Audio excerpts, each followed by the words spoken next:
What's good, family? It's me, Coach 67 Sports TV. Shout out to the awesome and amazing LDBC, Lions Den Broadcasting Community. Shout out to the Louisiana All American Sports Network. Shout out to Envision Photography and Video. And shout out to the greatest university in the world, the Southern University, home of the mighty Jaguars. We had a few people reach out to me behind the scenes. They've been asking, Coach, when you're going to bring back the Wire Analysis Show? Well, here we are, Season 1, Episode 11, The Hunt. Let me introduce you to my brothers. First and foremost, the leader of this amazing and phenomenal organization, my brother 7A Sports TV. How you doing this morning, gentlemen? Doing wonderful. Peace to the brothers and the family in the chat. Salute. Man, glad to have you on. Glad you're sharing your time with us this morning. Yes, sir. Also, my brother, Jared 11 Green, Southern Baller Show. What's good with you this morning, bro? Man, I can't complain, brother.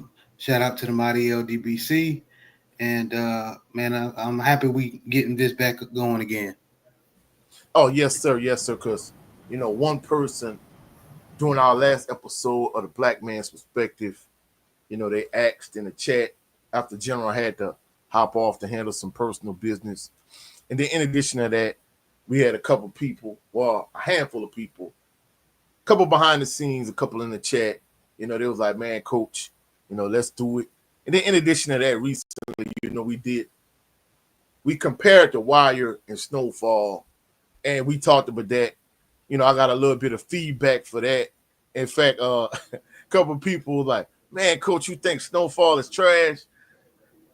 All right, let me rephrase that, because my brother and we had this episode last week. Right. I don't think Snowfall is trash. I think when you compare it to The Wire and you compare it to other shows of that genre, I think it's overhyped, me personally. But I think in a vacuum by itself, I think Snowfall is a decent show.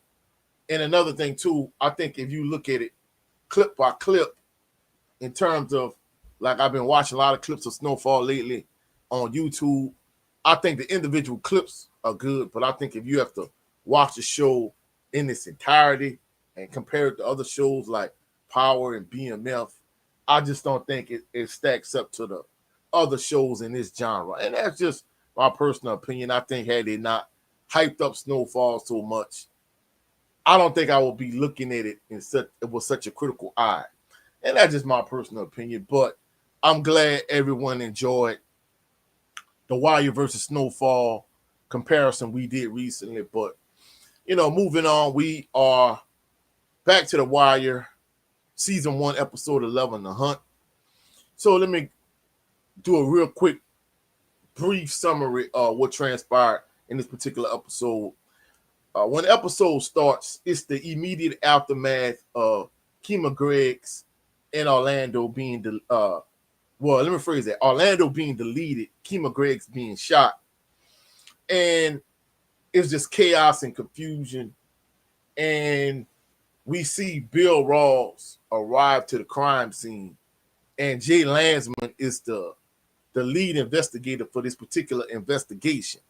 So he asks Landsman what he needs, and basically Landsman is telling him that there's a lot of different units on the crime scene, and he feels like he isn't going to be able to get anything done. So after Rawls asks him what he needs, basically he tells him he needs the crime scene cleared of all these unnecessary units. And basically Bill Rawls takes control, and he basically tells all these other units, hey, if you're not answering immediately to Jay Landsman, you need to get this stuff, and you need to get the hell on. So he clears the crime scene of all these other units.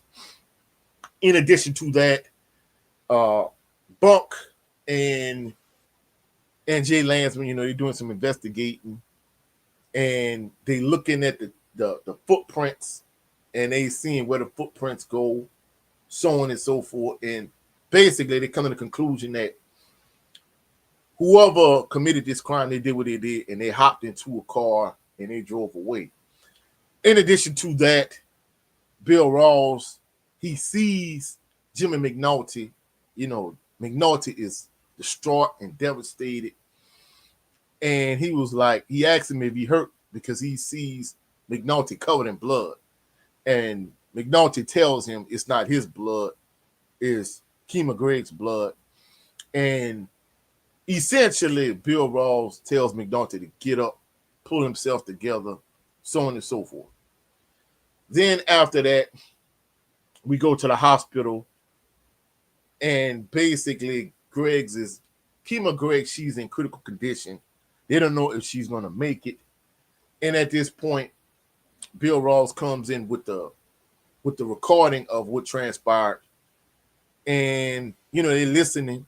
Of course, the Barksdale crew, they changed the direction of the signs for whatever reason.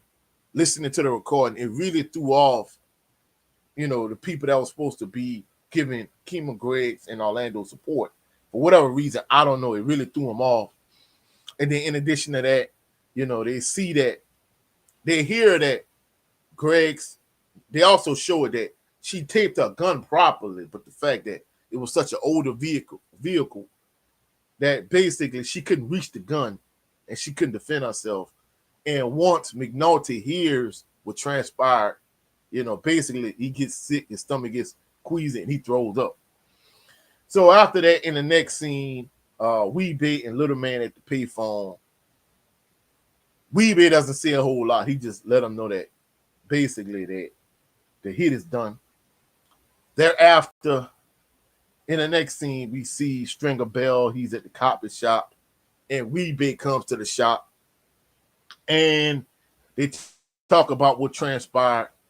And Weebay was like, Savino gave him the green light, whatever. And then he saw Kima in the back seat, and he was like, Little Man bugged out, and Little Man started letting off, and he shot her after they got Orlando.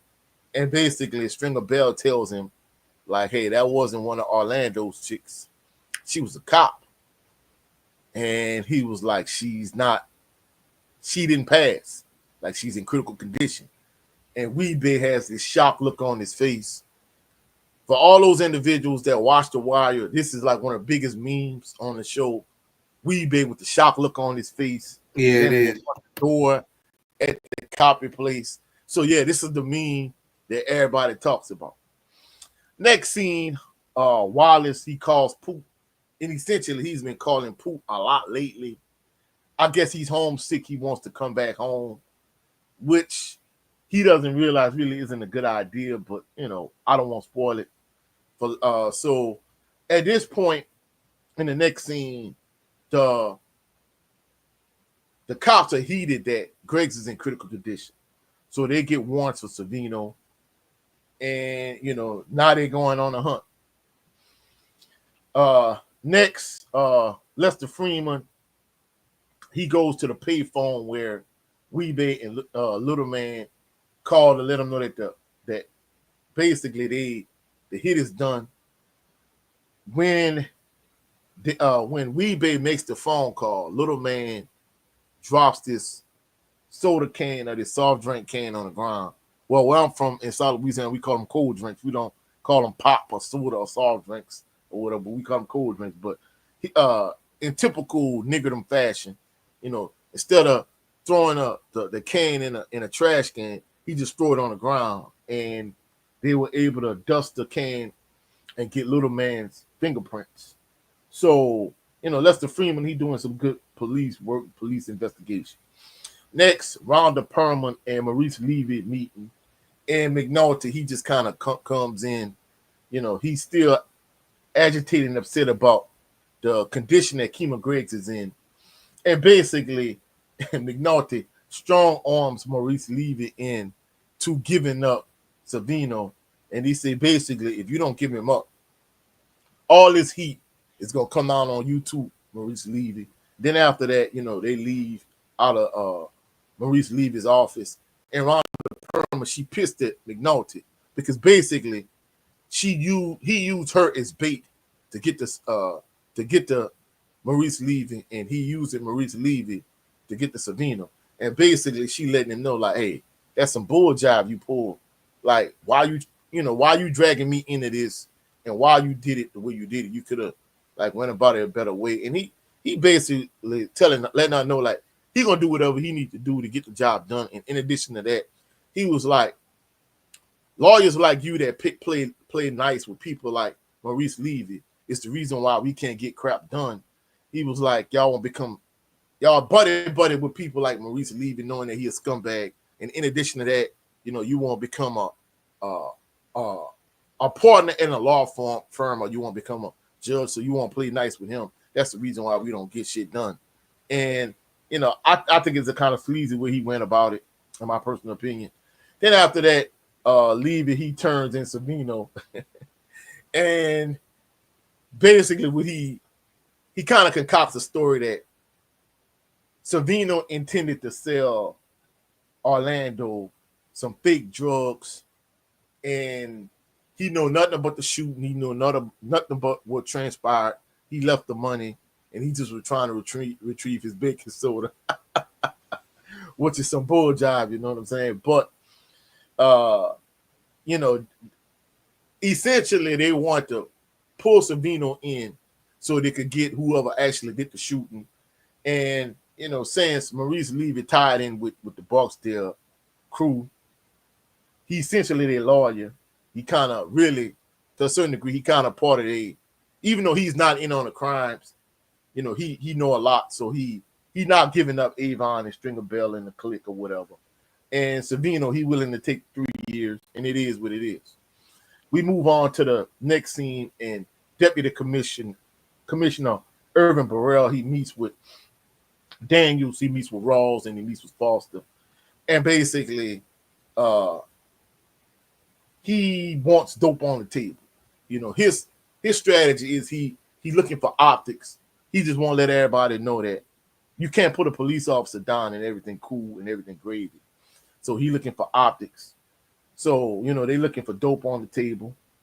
Then after that, some other stuff passed, and then we get a meet between Reed and Daniels.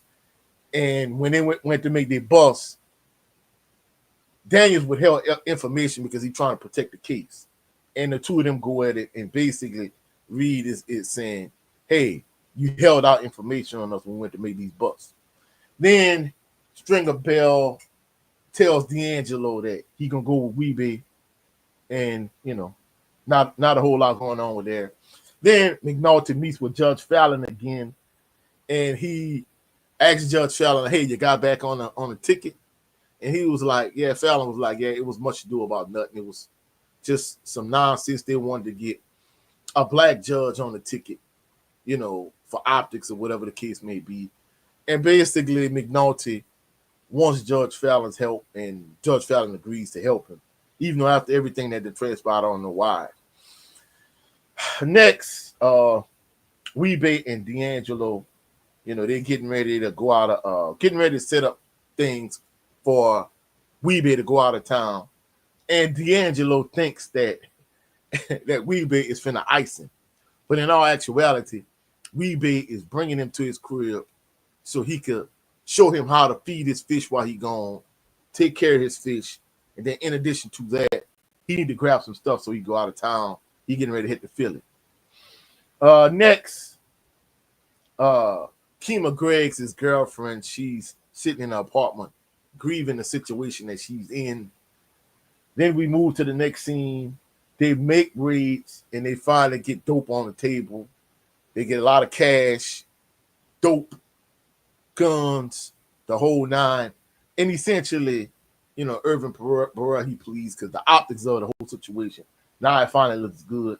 And then in the final scene, we have Shakima Greggs.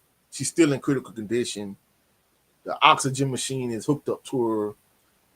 There's the beeping sound from the machine. And essentially, that's the closing scene with her still being in critical condition. So I'm going to turn things over to my brother, Jared Lover Green. The floor is yours, bro. Yes, sir. Yes, sir. Thank you for that recap. So, first question to you fellas.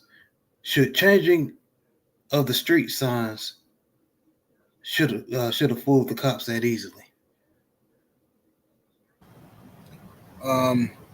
I think that it was a clever tactic by the street cats to change the street signs because you got to remember a lot of police officers in these inner cities that work in the inner cities are not from these inner cities. They live in the suburban areas or outside, so um, they need those street signs in those directions, north, south, and all that kind of stuff to find out where they're going exactly. Um, so yeah, if they change the street signs, I can see them being confused as to where the officer is. If she say I'm on you know 34th and I'm on 34th and right, you know what I'm saying, on the north end, and then the they could that change the street sign could actually have you somewhere on the other side of the 4 blocks away or something like that. So you know cops live by the east, west, north, south type of directions. That's what they do. But you know, I'm sure they're more hip to it once they figured out that the hoppers was changing the signs. I'm sure they got more hip to it. But yeah, I can definitely see them being confused by it. I'm glad you said that because that was my thing. I was like, didn't they have any cops that's from that area to know what was going on? And you just explained a lot, and you're right. A lot of cops are transferred from other precincts or departments, and they not from that area. So in that scene, I thought it was interesting that the Rawls, who's been in that city for years, just looked at the street sign and he knew what was up. He just stood on the crate and changed the sign. He was like, "Oh, okay, that's what happened." So yeah, that was yeah. Okay, okay. Coach, what's your thoughts? I'm not gonna lie, I'm not from the inner city. I'm from a rural area, and you can't just change the street signs where I'm from like that because they like a sign stuck in the ground. But to me, considering that they had air support, I mean, I could see how if you trying to follow them, it would throw you off.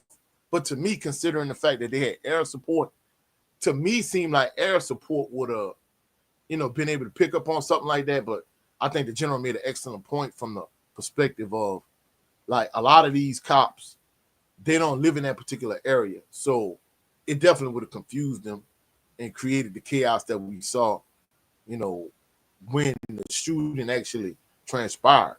But the fact that air support was kind of thrown off, that's the thing that kind of puzzled me. Yeah, it did me as well, but the general just explained it well. Um, Next question: is McNulty justified in feeling guilty about Greg behind being shot? I think so. I think Minotti is justified because he should feel guilty. All this stuff started with him. You know what I mean? His running around, backbiting, backdooring people, sneaking around, talking to judges, getting people in trouble, going behind the lieutenant's back, undermining everybody. Yeah, it's definitely you know, his issue. You know what I'm saying? Anything bad that happened with that case got to do with Minotti to me. You know what I'm saying? So, um, but at the same time, it could have been handled better by the department as far as that's a cheap. They're very cheap. They want a lot of results, but they cheap. Um, I know that it's the Baltimore Police Department, but I mean, come on, bro. Y'all got the DA out there. You got all the FBI. Y'all can work with. Y'all can. It would take nothing for y'all to put a tracker on the car. Put a tracker on the car where you know exactly where you're going. Where you instead of trying to have eyes on Kima or eyes in the air, y'all could just have a tracker and be. But that see back in them days, stuff like that cost a lot of money. Now every kid got that on their cell phone. Can track, what I'm saying? You can track somebody, you know what I mean, if they got the same app as you, you know what I Right. mean? But back in those days, before all of that happened, the stuff cost a lot of money. You needed resources, and I think their department was just cheap. So I think it's enough blame to go around. Okay, okay. Um, and you're right. And that scene in the beginning of that episode when McNulty is on the on the ground, just feeling sorry for himself. Um, that's the first time I saw Rawls actually feel sorry for McNulty and told him it's not on you and everything. So I thought that was interesting. Um, but coach, what you think? Yeah, I'm not gonna lie. I'm gonna be honest with you. I think he should feel guilty about what transpired. If he wouldn't have been using people and doing like such underhanded tactics, then yeah, he she wouldn't have been in the situation she was in. But at the end of the day, yeah, Mm-hmm. he needs to blame himself for her getting shot. I know some people might feel like, nah, it's not justified. But yeah, it is as far as I'm concerned, because like if you wouldn't have been a scumbag piece of trash, she wouldn't have been in the situation she was in terms of you doing all this underhanded, devious stuff, constantly using Judge Fallon to back you up in every scenario. So yeah, so I say he justified in feeling the way he feels. Okay, okay. All right. Next question. Is Wallace foolish to think he can go back home and go back to life as usual? Yeah, I think Wallace is an idiot, man. He's a kid, but he's an idiot because and I like Wallace, but once you decide you finna tell and you finna work for the police, they done moved you to your grandparents' house. You steady on the phone talking, telling people where you at, so they know you out of town. Then you think you can come back like it's sweet. Like, come on, bro. Like, what? I mean, this is just proof that you can be from the streets and still have no street smarts. You know what I'm saying? This it's a different. It's people who grew up in the hood and stuff like that, but they wasn't really in the streets, learning the ins and outs and learning the who the snakes are and what you can and can't do. You know what I mean? They wasn't really learning that. And it's a lot of people that they confuse somebody that grew up in the hood with somebody who being a street person, and that is not necessarily true. The same thing. It's a lot of black folks I know who grew up in the hood and they law abiding, good, respectful people, ain't never did nothing illegal, nothing. You know what I'm saying? But then there's other ones who grew up right next door to them. They was involved with everything. You know what I mean? So yeah, I think Wallace is he just was naive, man. But that's the police fault too. The police fault for not they should have been taking better care of that boy and watching him. Like, how you gonna ask the boy to be a snitch and then you ain't even keeping up with him? That's what I mean. Just low budget Baltimore Police Department. Stupid. Facts. Facts. Coach, what you think? Yeah, Wallace was very naive. It goes to show you in terms of his character arc from the point in which he called D and let him know that, hey, Omar bought at the Greeks. Dude, before you made that call, you should have known that, hey, it's gonna be some ramifications behind Omar and his boy doing what they did in terms of robbing your stash. So he was naive to not know what was gonna happen to Brandon. And then he was so spooked by what happened to Brandon, the fact that, hey, you shook. Nah, you on the dope and you tripping. Now you won't snitch. Dude, in that particular scenario, you extremely naive to think you could go back and everything gonna be life as usual. It's no way, bro. Like, so he was naive and foolish for thinking things was gonna go back to just business as usual. It's no way. And like General was saying, man, hey, bro, I know, Baltimore Police Department was a real bureaucracy in terms of always going through a lot of red tape. And they definitely were extremely cheap because Man, this boy should have been in Wicksack.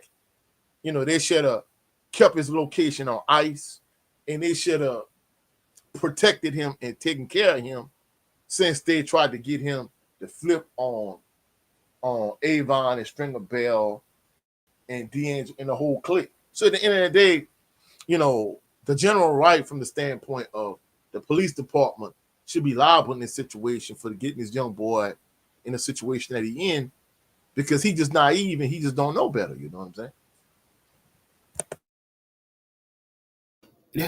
Yeah, man. Your young boy just don't know what he doing. That's simple. Okay. Next question. Stringer admits to Avon that he made a mistake. Is Stringer as smart as people think he is? I think Stringer's smart. I think he's smart, but I mean he human. He gonna make mistakes. You're gonna make some bad judgment calls. I mean Avon has done it. Stringer done it. Anybody who ever done anything has made some mistakes.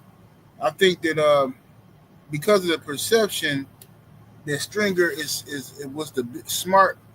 The perception is Avon was the muscle and Stringer was the brains. That's why I think you asking that question. But like the thing is, Stringer, even with being the brains of the operation, made hella five mistakes throughout this whole series. I mean, that's just you ain't gonna read everybody correctly. Some people gonna betray you. Some people ain't who you think they is. Some people gonna, I mean, it's just what it is. So I think that his mistake he made was reasonable because they thinking, okay, old boy Orlando is working with some other cats and he trying to, he trying to buy some dope, whatever the case may be, right? So he tell them, all right, yeah, if y'all gonna pop him and take the money, whatever, you know what I'm saying? And he wasn't thinking, where is Orlando gonna get the money from? See, Avon is but that's Monday morning quarterbacking. See what I'm saying? Everybody's smart the next day.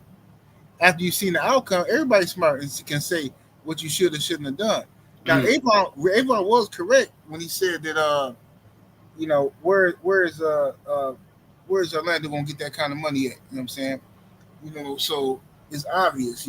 I get it, but I wasn't really tripping on Stringer at that point in time.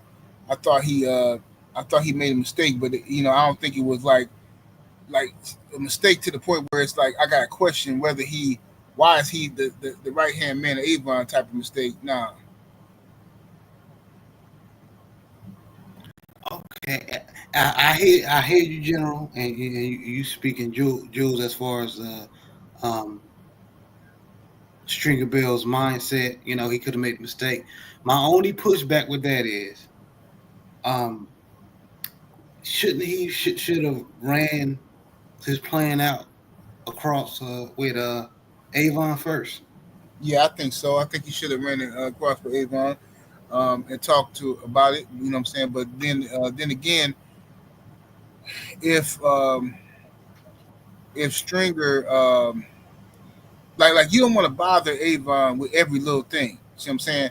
So It's like if Avon didn't already gave the go ahead to go ahead get rid of Orlando, and he trusted you to organize that to get rid of him, that should be an easy job for Stringer to take care of, especially when y'all know where Orlando gonna be at. So the small little details, Stringer probably just thought he was okay. Yeah, rob him, take the money, woo woo. Because you gotta think anybody gonna be thinking this. If all right, if somebody coming and they finna spend, I don't know how much money. Well, let's just say hypothetically 20,000.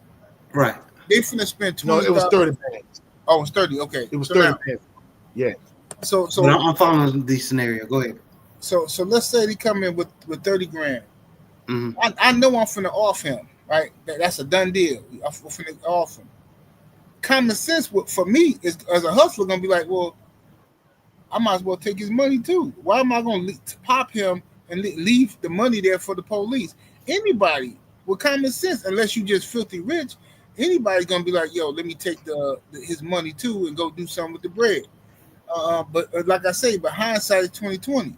So it's easy after you find out it was a cop in the car to be like, oh man, that's stupid. Man, why don't you take the money? Come on, man, come on. You know why he took the money, bro. He took the money because ain't nobody finna leave 30,000 behind. If I'm taking a penitentiary chance, popping this dude, so if I get caught, I'm already finna do 30 years plus. Why wouldn't I take the 30 grand so I can at least have some money? That's what you're gonna be thinking. Now, when you find out this is a cop, now all your intelligence come in. Now you start looking at, oh, you know what? That makes sense. Yeah. Why would Orlando do? Yeah, where would he get the money from? Come on, bro. We all do that. We all play money back.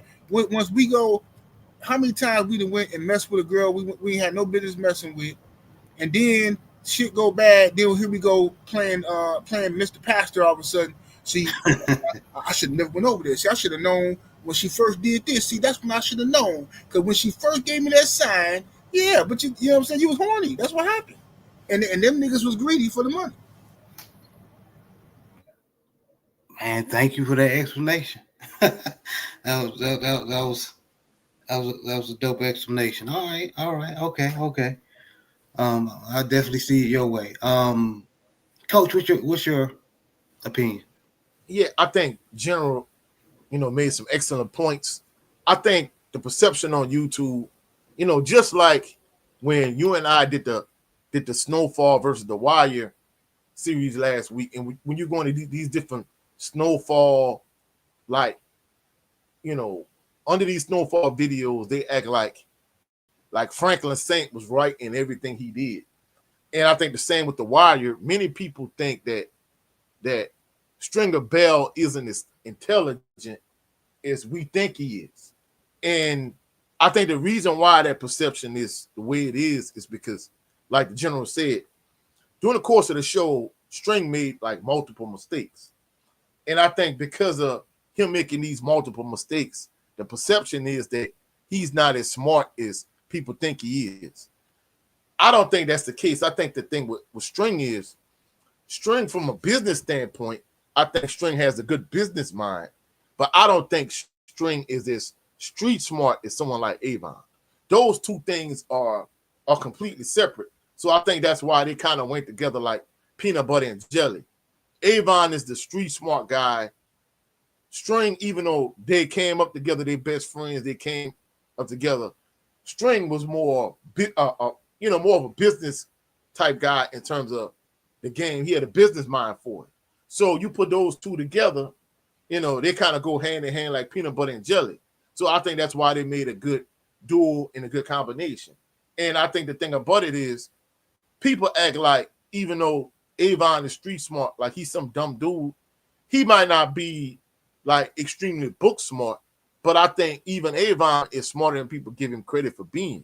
So at the end of the day, like as humans, we make mistakes.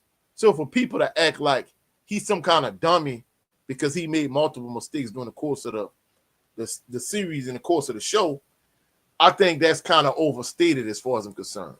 I don't think he dumb like people say he is. I think he's very intelligent. I think he has more of a business mind, if that makes sense.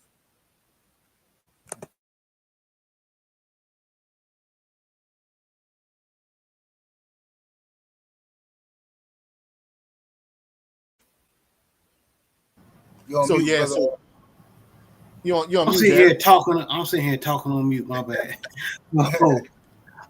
Anthony Bolton is saying he makes a good point because I'm looking at the chat.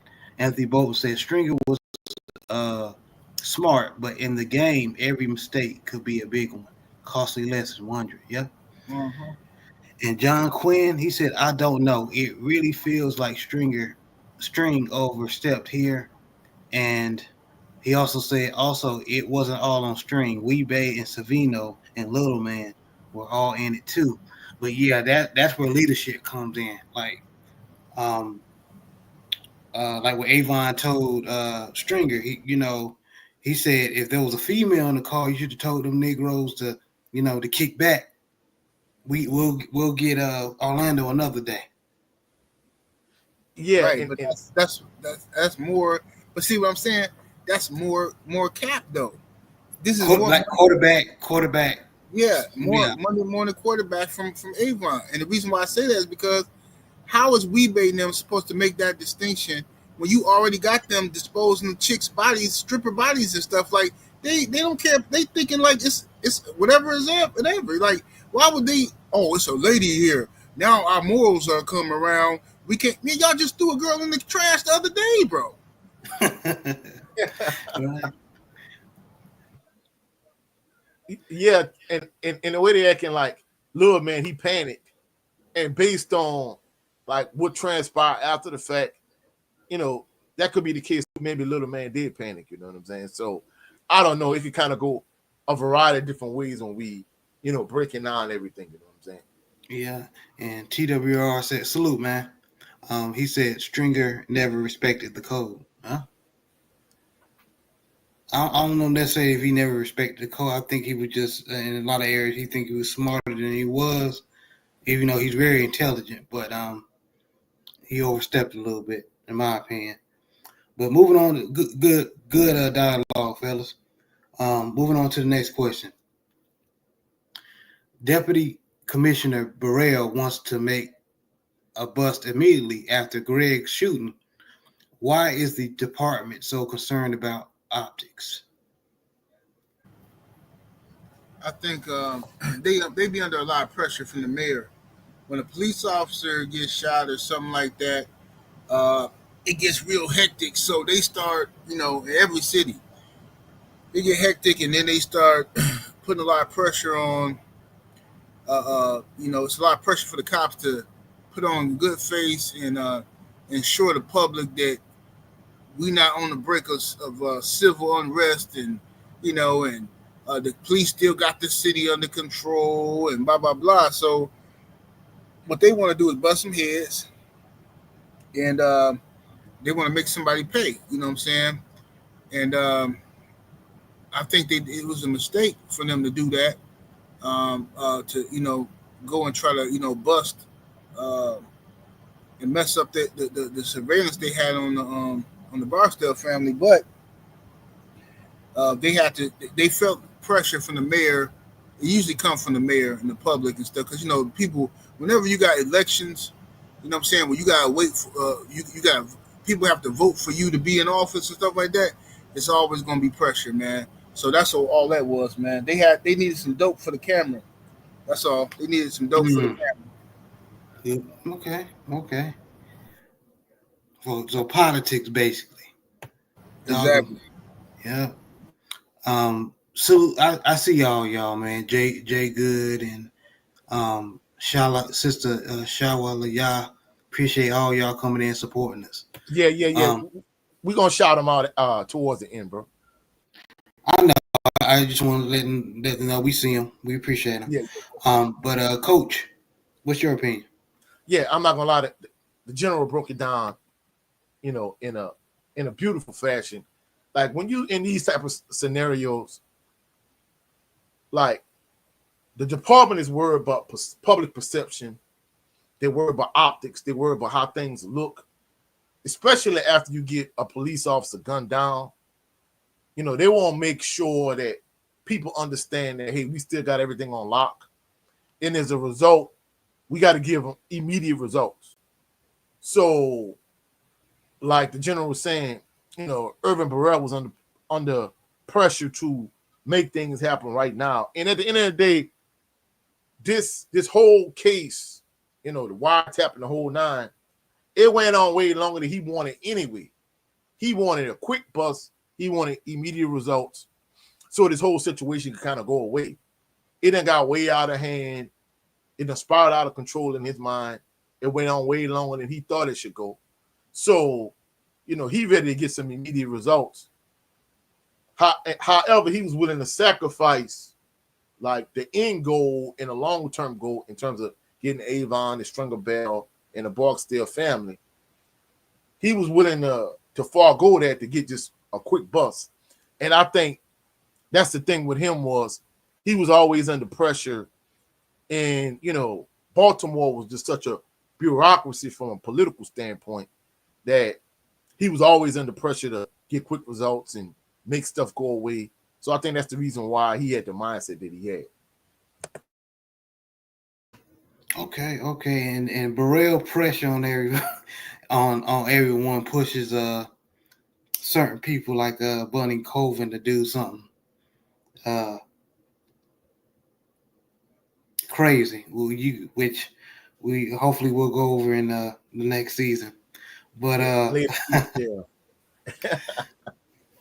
but next question: why does D think Weebay was going to delete him?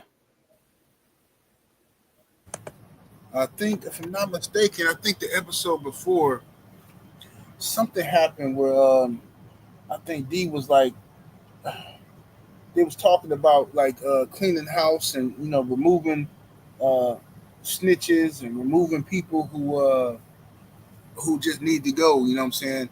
I can't remember what happened, but I know that's why D was paranoid. Um, you know what I'm saying? And when like I was laughing because I'm like, bro, okay, man, if you think they finna off you, man, like why is you going in like willingly? Like, you know what I'm saying? Why is you like he moping in there? Like, yo, babe, man, yo, man, hey, dude, this is stupid. Like, bro, you ain't man, ain't no way, bro. If I think they finna off me, I'm not going. They're gonna have to explain something to me right away. But I mean, I understand why he thought that because he's part of a dangerous game. You know what I'm saying? They playing a dangerous game and all loose ends gotta be tied up and stuff like that or whatever, But he should. That's what happens when you don't ask questions. He should have asked some questions though. Found out what's going on. You know what I'm saying? But he's so used to just following orders and just doing what he's told. He didn't convince himself that they finna off him. So I don't know, man. But it was funny to me watching him shaking in his boots and stuff like that. But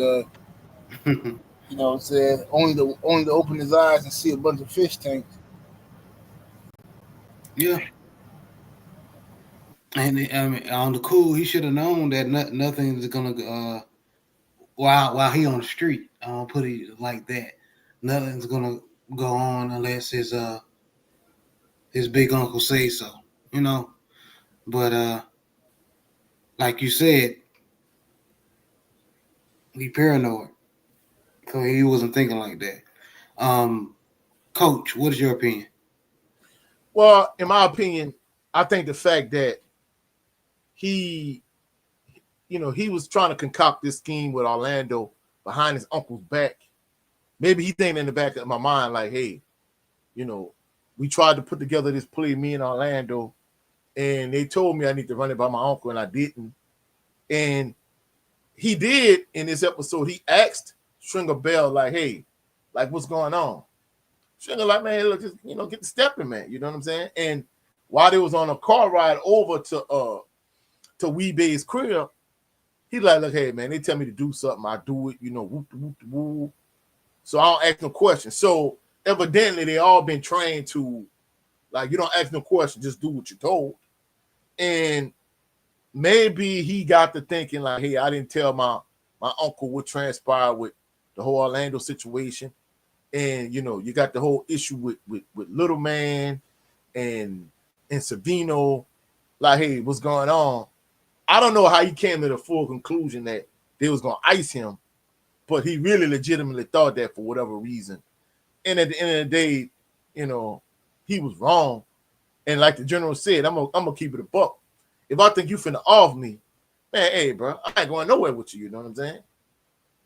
And another thing he should have thought about, if they really wanted to off him, he wouldn't want to see it coming anyway. So to me, I think he just was paranoid. Yeah, yeah, he was. All right, next question. In this episode, McNulty uses both Rhonda Perlman and Judge Fallon to get what he wants. Why doesn't he use better tactics to get the desired outcome? Because the ones he used work. He don't gotta use no other tactics. I mean, they know he got everybody eating out the palm of his hand, man. He got a judge on the team. He manipulating everything. You know what I'm saying? This man got his ex-wife eating out the palm of his hand. I mean, this dude. I hate McNulty, to be honest with you. I hate him. motherfucker just do whatever he want to do, and McNulty is like the perfect representation of white America. Just do what you want to do, and then say he just when you think of when I think of white folks, white supremacy, I think of McNulty. Okay. I definitely hear you, man. Yeah, McNulty. But what I found interesting about McNulty, when his plans unfolds and he doesn't get what he want, or that his manipulation tactics does not work, it's interesting how he reacts. It's very interesting. Um, Coach, what's your opinion? To be blunt about it, I think Minota's a scumbag piece of trash. I think all of the things that he wanted to get, all the desired results he was trying to get, I think he could have got them without being devious, without being underhanded, without being just a snake. So at the end of the day, I think he's a scumbag piece of trash. And I think he could have got all the desired results without doing the things that he did to get to that point. So he's just a sleazebag. I mean, they used to call old boy Sleazo. I don't remember Stevie J, but McNulty Sleazo for real. Like, this dude is a grimy snake, scumbag piece of trash. Point blank, bottom line, period. I mean, he could have got all the results he got without doing what he did. Okay, all right. And last question, fellas. What stood out the most in this episode? Um, to me, I think Kima. I think the support she got. Now I know that they all cops and stuff like that, but I think that the way her shooting affected everybody, I thought that was kind of touching to me at least. Yeah, Uh, yeah, that how everybody was like affected by it in some way. You know what I mean? And Noti was all messed up, which I ain't never seen him care about nobody. Even the like you said, what's his name? Burrell. What's his name? The one who the white guy, the racist Ross. Ross. Yeah, yeah. Even he put his hatred for McNulty to the side for that one. You know what I'm saying? And um, yeah, everybody was. I think the person that kept it together the best, even though he cared, was what's the brother name? Lester Le- Freeman. yeah, Lester. Freeman. Yeah, Yeah. Lester. Lester was on his job. He cared, but he was trying to get them motherfuckers. You know what I'm saying? Yeah, he was. He was. When everybody was, in their sorrow and feeling sorry for Kima, he was like, "Man, let's get it back on that wire, man, so we can find out who did it." So yeah, you're right. Before you go, Coach, let me tell you what stood out on this episode for me. I found it interesting on how on both sides of the law, how everybody is jockeying for position to get to the top or where they want to be. So, on the street side, uh, like you said, 78, Avon's willing to throw little man or delete little man to tie up loose ends and have Savino, um, eat the charge. Even though the plan was poorly executed as far as verifying if the girl was a cop or not, which Kima was, and then uh, how Rhonda Perlman and um, McNulty and people like that are trying to make moves to get Burrell are trying to make moves to uh, get to where they at and get a the results that they want. So I found that interesting. Coach, what's your opinion? Uh, I mean, there were a few things that stood out. Like y'all said, Bill Rawls, actually showing some humanity because, you know, prior to now, I thought he was a racist, scumbag piece of trash that didn't care about black people in urban communities. He just all he cared about was all of the stress and the drama and the pressure that it caused to him. In addition to that, seeing McNulty distraught. But another thing too, the fact that you know Irvin Burrell, he didn't know that Kima was batting on the opposite side of the plate, and instead of the guy that really was the commissioner, instead of him going to talk to Kima's girlfriend, Irvin Burrell had to go do it. So I'm thinking to myself, bro, like, what type of leader you supposed to be? You supposed to be over everybody, and you don't even have the heart to go talk to this woman. Like, you just ignore the fact that she got a girlfriend, and Irvin Burrell was unaware. So it kind of goes to show you that he doesn't interact with these people on a consistent basis. You know, also in terms of Wilder just kind of being naive, but Wilder's being naive about him just being able to easily come back home like everything gonna be peaches and cream and everything gonna be gravy. And just D thinking that his uncle trying to have him deleted. And then lastly, just Weebay just kind of being, Weebay a soldier, despite what people, say, I felt like whatever they asked him to do or told him to do, he went and got the job done. So the fact that, he took care of Love Man and he was, ready to go get out of town and go to Philly, I'm not gonna lie, he was a soldier from the outset, you know what I'm saying? Yeah, yeah, man. I definitely agree, man. And that's all the questions. I'm gonna throw it back to you, Coach. Yeah, we appreciate everybody that came through, that dropped in, that showed some love. Relax and calm rain. Man, I appreciate your constant support. Of course, he was like, yeah, hey, when y'all gonna drop the next episode. So I appreciate Relax and Calm Rain. Motivation to be a millionaire. Salute. Just like Relax and Calm Rain, another one of the day one supporters. Our LDBC brother, my brother Jake Good. Say Salute to you, good. fam. The beloved queen, Sister Shawala Yah. Salute, queen. Beloved sister. Uh, Speed. our brother Anthony Bolton. Salute to you, Anthony Bolton. Memphis man. John Quinn. Salute. TWR. Salute, And y'all. Lorenzo Bond.